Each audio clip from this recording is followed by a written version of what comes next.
students, how are you? Hope all of you are fine and safe at your home.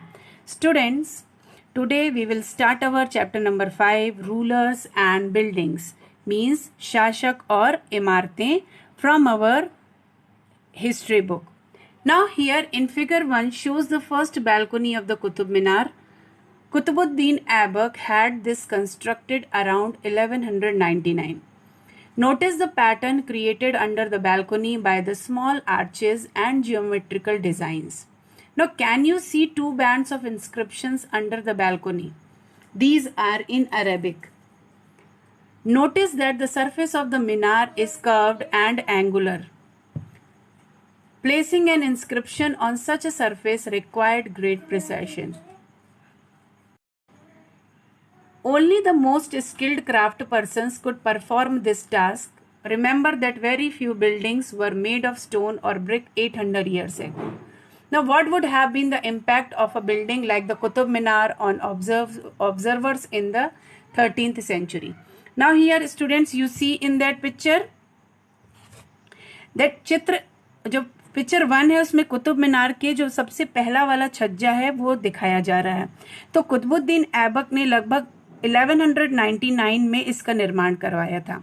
तो इस छज्जे के नीचे आप देखोगे कि जो छोटे मेहराब हैं उसमें ज्योमेट्रिकल जो शेप्स हैं उसके द्वारा कुछ चित्र बनाए गए हैं.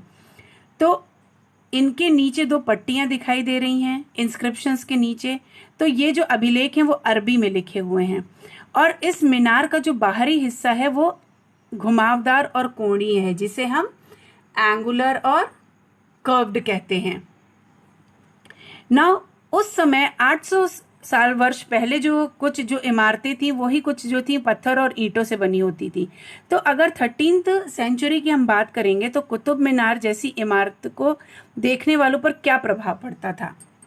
तो 8वीं और 18वीं मीन्स 8th और 18th जो सेंचुरीज थी उनके बीच के जो राजा थे और उनके जो अधिकारी थे उन्होंने दो तरह की इमारतों का निर्माण किया.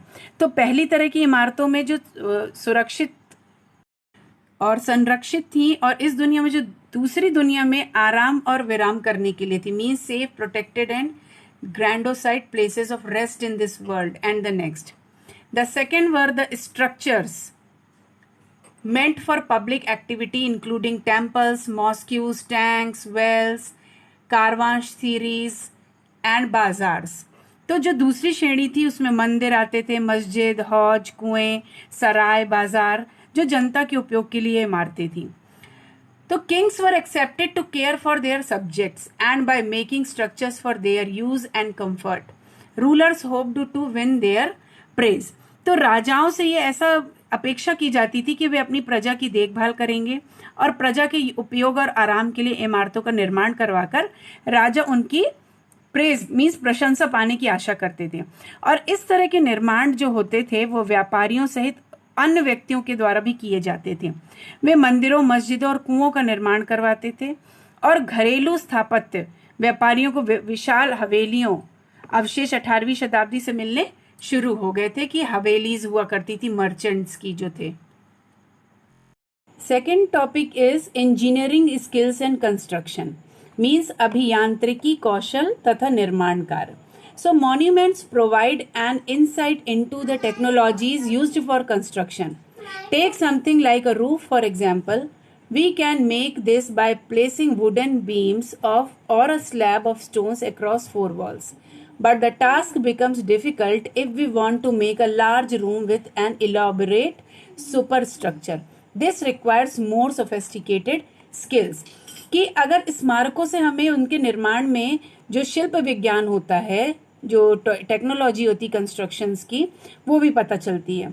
कि छत का अब अगर हम एग्जांपल लेते हैं छत का कि 4 दीवारों के आर पार लकड़ी की का स्लैब बनाकर उसके ऊपर फिर पत्थर की जो पट्टियां रखकर छत बना सकते हैं. लेकिन ये जो काम है उस समय बहुत कठिन हो जाता है जब हम एक बहुत बड़े अधिसंरचना मीन्स सुपर स्ट्रक्चर को बनाते हैं कि एक ऐसे सुपर स्ट्रक्चर वाले विशाल कमरे का निर्माण करना चाहते हैं. तो उस समय पर अलग से जो परिष्कृत कौशल होता है उसकी जरूरत होती है. तो 7th और 8th शताब्दी के सेंचुरी के बीच में जो वास्तुकार होते हैं मीन्स जो आर्किटेक्ट्स थे उन्होंने भवनों में मीन्स जो बिल्डिंग्स थी, रूम्स थे, उसमें कमरे, दरवाजे, खिड़कियां बनाने लगे। छत, दरवाजे और खिड़कियां अभी भी जो थे वो हॉरिजॉन्टल बीम के में वर्टिकल कॉलम्स के हिसाब से बनते थे। तो ऐसी जो वास्तुकला थी, जो ऐसा आर्किटेक्चर था, उसे अनुप्रस्थ टोड़ा निर्माण या ट्रैबरेट और कॉर्बेल्ड कहा जाता था।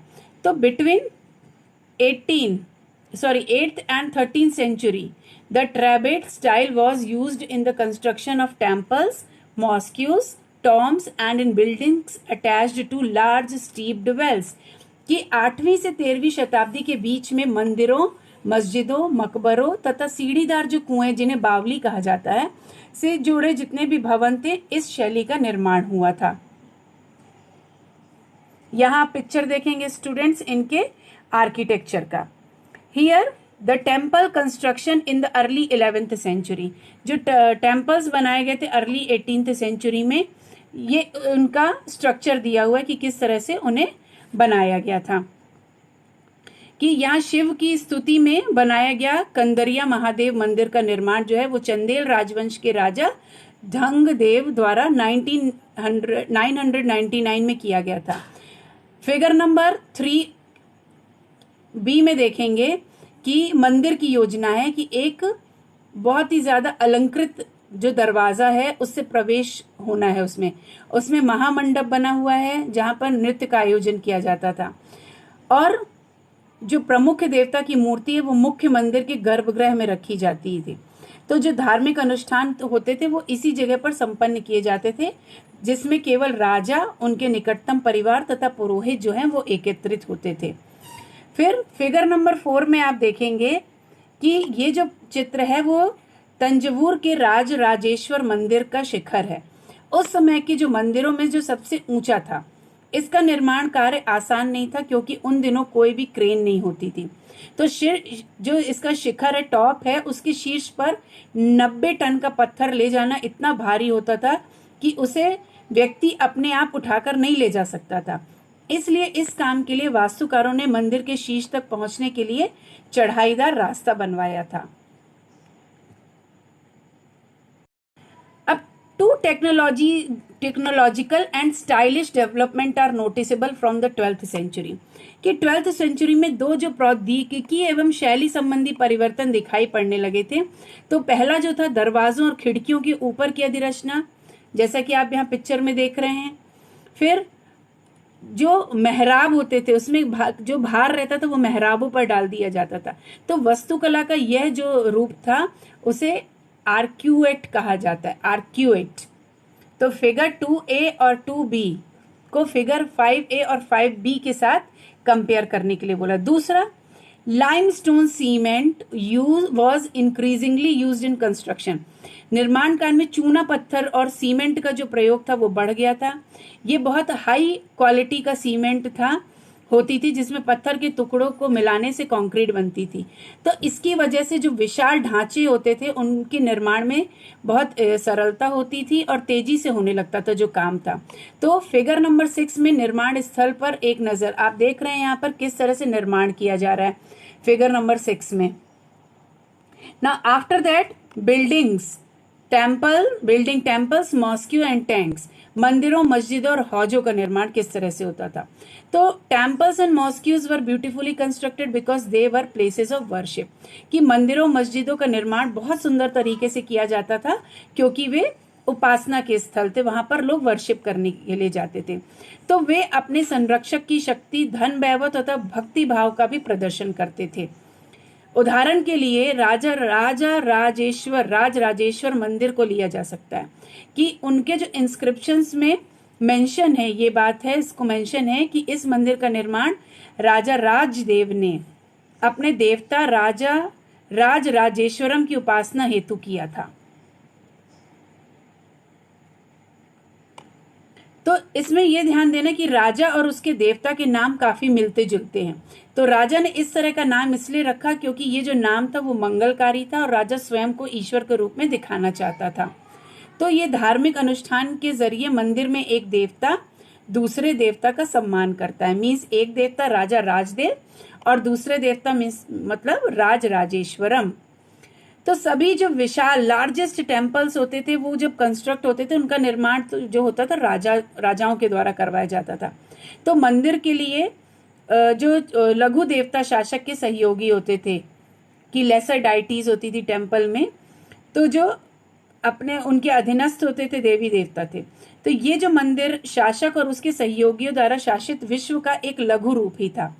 तो जिस तरह से वे राजकीय मंदिरों में इकट्ठे होकर अपने देवताओं की उपासना करते थे, तो ऐसा प्रतीत होता था कि मानो देवताओं में के न्यायप्रिय शासन को पृथ्वी पर ला दिया गया हो। मुसलमान सुल्तान जो थे तथा बादशाह जो थे वो स्वयं को भगवान के अवतार होने का दावा तो नहीं करते थे, लेकिन फारसी दरबारी इतिहासों में सुल्तान का वर्णन अल्लाह की परछाई के रूप में हुआ है, शैडो ऑफ गॉड। तो दिल्ली की एक मस्जिद के अभिलेख से पता चलता है कि अल्लाह ने अलाउद्दीन को शासक इसीलिए चुना था क्योंकि उसमें अतीत के महान विधिकर्ताओं मूसा और सुलेमान की विशिष्टियां मौजूद थी।